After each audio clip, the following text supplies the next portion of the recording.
দেশব্যাপী vitamin A capsule campaign ২৮ June অনুষ্ঠিত হতে যাচ্ছে। দীর্ঘ বিরতির পর পুনরায় শুরু হওয়া এই জাতীয় কর্মসূচির মাধ্যমে ৬ মাস থেকে ৫৯ মাস বয়সী শিশুদের ভিটামিন এ ক্যাপসুল খাওয়ানো হবে।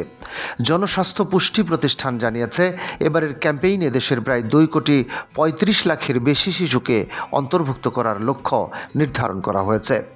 এর মধ্যে ৬ থেকে ১১ মাস বয়সী প্রায় ২৮,৩৮,০০০ শিশু পাবে নীল রঙের ভিটামিন এ ক্যাপসুল, আর ১২ থেকে ৫৯ মাস বয়সী প্রায় ২,৫,০০,০০০-এর বেশি শিশু পাবে লাল রঙের ক্যাপসুল।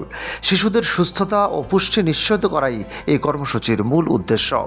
জনস্বাস্থ্য পুষ্টি প্রতিষ্ঠানের পরিচালক ডক্টর মোহাম্মদ ইউনুস আলী জানিয়েছেন, সারা দেশে এই কর্মসূচি বাস্তবায়নের জন্য ইতিমধ্যে প্রায় ১,২০,০০০ কেন্দ্র প্রস্তুত করা হয়েছে। পাশাপাশি আরও ৫০০টি মোবাইল কেন্দ্র স্থাপন করা হয়েছে। ক্যাপসুল সরবরাহ ইতিমধ্যে সম্পন্ন হয়েছে এবং বাকি সরবরাহ নির্ধারিত সময়ের মধ্যেই পাওয়া যাবে বলে আশা করা হচ্ছে। তিনি আরও বলেন, এই কর্মসূচি সফল করতে সর্বোচ্চ প্রস্তুতি নেওয়া হয়েছে এবং অভিভাবকদের প্রতি আহ্বান জানানো হয়েছে যাতে তারা নির্ধারিত কেন্দ্রে গিয়ে শিশুদের ভিটামিন এ ক্যাপসুল খাওয়ান।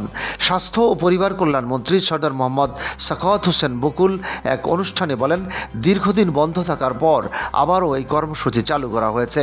দেশের শিশুদের পুষ্টি ও দৃষ্টিশক্তি রক্ষায় এটি অত্যন্ত গুরুত্বপূর্ণ উদ্যোগ। বিশ্ব স্বাস্থ্য সংস্থার তথ্য অনুযায়ী বিশ্বে প্রায় ১৯ কোটি শিশু ভিটামিন এ ঘাটতির ঝুঁকিতে রয়েছে, যাদের অধিকাংশই আফ্রিকা ও দক্ষিণ পূর্ব এশিয়ায় বসবাস করে।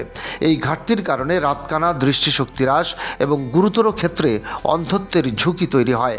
বাংলাদেশে ১৯৭৩ সাল থেকে ভিটামিন এ কর্মসূচি চালু রয়েছে।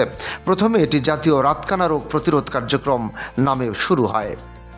পরে ১৯৯৫ সালে জাতীয় টিকাদান দিবসের সঙ্গে যুক্ত করা হয় এবং ২০০৩ সালে জাতীয় ভিটামিন এ প্লাস ক্যাম্পেইন নামকরণ করা হয়। ২০১১ সাল থেকে এটি স্বাস্থ্য অধিদপ্তরের জাতীয় পুষ্টি সেবা কার্যক্রমের আওতায় পরিচালিত হচ্ছে। এবারের ক্যাম্পেইন সফল করতে সরকারের পাশাপাশি স্বাস্থ্যকর্মীরা ব্যাপক প্রস্তুতি গ্রহণ করেছেন। শিশুদের পুষ্টি নিশ্চিত করতে অভিভাবকদের অংশগ্রহণকে অত্যন্ত গুরুত্বপূর্ণ বলে মনে করা হচ্ছে। ডেস্ক রিপোর্ট, বাংলাবাজার পত্রিকা।